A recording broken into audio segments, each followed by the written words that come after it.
بسم اللہ الرحمن الرحیم۔ یکم محرم سے 10 محرم تک جو اللہ کا بندہ اپنے گھر میں یہ ایک تسبیح پڑھے گا 1000 حج کا ثواب ملے گا، قضا نمازیں ادا اور تمام گناہ معاف ہو جائیں گے اور ہر دعا قبول ہو جائے گی۔ محترم ناظرین، ایک مرتبہ رات کا پچھلا پہر تھا، مدینے کی فضا پرسکون اور ہر طرف خاموشی کا راج تھا۔ آسمان کا مطلع بالکل صاف تھا، ہوا میں ہلکی سی ٹھنڈ اور جب کہ فضا میں ایک عجب سا نور چھایا ہوا تھا۔ اپنی پوری آب و تاب سے آسمان پر چمکتے ستارے اس بات کا واضح اشارہ دے رہے تھے کہ آج کچھ غیر معمولی ہونے جا رہا ہے۔ ہمارے پیارے نبی رحمت صلی اللہ علیہ وآلہ وسلم اپنی چادر انور میں لپٹے اللہ رب العالمین کی عبادت میں مشغول تھے کہ اچانک فرشتوں کے سردار حضرت جبرائیل امین حاضر ہوئے اور 400 نور کی روشنی پھیل گئی، ہوائیں خوشبو سے معطر ہو گئیں۔ حضرت جبرائیل علیہ السلام کے ہمراہ تشریف آور ہونے والے نوری فرشتے انتہائی ادب کے عالم میں دربار رسالت صلی اللہ علیہ وآلہ وسلم میں جھک گئے، گویا حضرت جبرائیل علیہ السلام خود تیاری سے دربار رسالت صلی اللہ علیہ وآلہ وسلم جلوہ افروز ہوئے اور سلام ادب کے بعد نبی کریم صلی اللہ علیہ وآلہ وسلم کے ساتھ محو گفتگو ہوئے اور فرمایا کہ اے محمد صلی اللہ علیہ وسلم، آج میں آپ کی خدمت میں ایک ایسا راز لے کر حاضر ہوا ہوں جس کی وجہ سے اللہ تعالیٰ بندے کو ایسا مقام و مرتبہ عطا کرے گا، دیکھنے والے لوگ حیرت میں مبتلا ہو جائیں گے۔ اسے 1000 حج کا ثواب ملے گا، اس کی قضا نمازیں ادا ہوں گی، اس کے تمام گناہ معاف ہو جائیں گے، اس کی ہر دعا قبول ہو جائے گی، نور اس کے چہرے سے پھوٹے گا جیسے 14ویں کا چمکتا چاند۔ سب کہیں گے یہ کون ہے؟ اللہ کا کوئی برگزیدہ نبی ہے، کوئی خاص ولی یا پھر کوئی مقرب فرشتہ؟ تب ایک فرشتہ پکارے گا، نہیں، ان میں سے نہیں، بلکہ یہ وہ خوش نصیب ہے جس نے اپنی زندگی میں یکم محرم سے 10 محرم تک صرف یہ ایک تسبیح پڑھی تھی جو میں آج آپ کو سکھانے آیا ہوں۔ پھر وہ شخص بغیر حساب و کتاب جنت میں داخل ہو جائے گا، پل صراط پر سے بجلی سی رفتار میں گزرے گا جیسا کہ وہ کبھی گناہگار تھا ہی نہیں، اور اگر اس کے گناہ سمندر کی جھاگ کے برابر بھی ہوں گے تو وہ بھی معاف ہو جائیں گے، تو اللہ تبارک و تعالیٰ پھر بھی اسے معاف فرما دے گا اور اسے 1000 مقبول حج و عمرے کا ثواب عطا کرے گا۔ حضرت جبریل علیہ السلام نے فرمایا کہ اگر اس تسبیح کے کلمات پر پڑھے جائیں گے تو وہ فوراً بجھ جائے گی، پہاڑ پر پڑے گی تو ریزہ ریزہ ہو جائے گا۔ تو پیارے ناظرین، چلیں آپ بتاتے ہیں آپ کو یہ کون سی تسبیح ہے۔ پیارے نبی صلی اللہ علیہ وسلم بھی ہم میں سے مفلسوں میں سے ہیں جن کے پاس نہ دولت ہو نہ مال ہو۔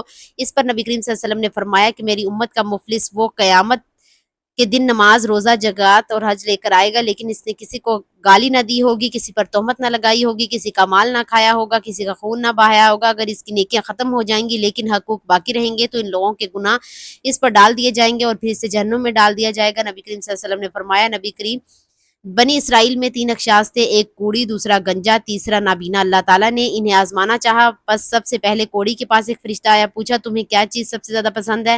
اس نے جواب دیا، مجھے اچھا رنگ، اچھی جلد، تاکہ لوگ مجھ سے نفرت نہ کریں۔ فرشتے نے اس پر ہاتھ پھیرا اور وہ خوبصورت ہو گیا۔ پھر پوچھا کہ تمہارا کون سا مال تمہیں پسند ہے؟ اس نے کہا اونٹ، پس اسے ایک حاملہ اونٹی دے دی گئی۔ پھر وہ فرشتہ گنجے کے پاس آیا اور پوچھا کہ تمہیں کیا پسند ہے؟ اس نے کہا کہ اچھے بال، تاکہ لوگ مجھ سے نفرت نہ کریں۔ فرشتے نے اس پر ہاتھ پھیرا تو وہ خوبصورت ہو گیا۔ پھر پوچھا تمہیں کون سا مال پسند ہے؟ اس نے کہا گائے، اور پھر اسے ایک حاملہ گائے دے دی گئی۔ پھر نبینا کے پاس آیا اور پوچھا کہ تمہیں کیا پسند ہے؟ اس نے کہا مجھے بینائی عطا کریں تاکہ میں لوگوں کو دیکھ سکوں۔ فرشتے نے اس پر ہاتھ پھیرا اور وہ ٹھیک ہو گیا اور اسے نظر آنے لگا۔ پھر فرشتے نے پوچھا کہ تمہیں کون سا مال پسند ہے؟ تو اس نے کہا بکری، پس اسے ایک حاملہ بکری دے دی گئی۔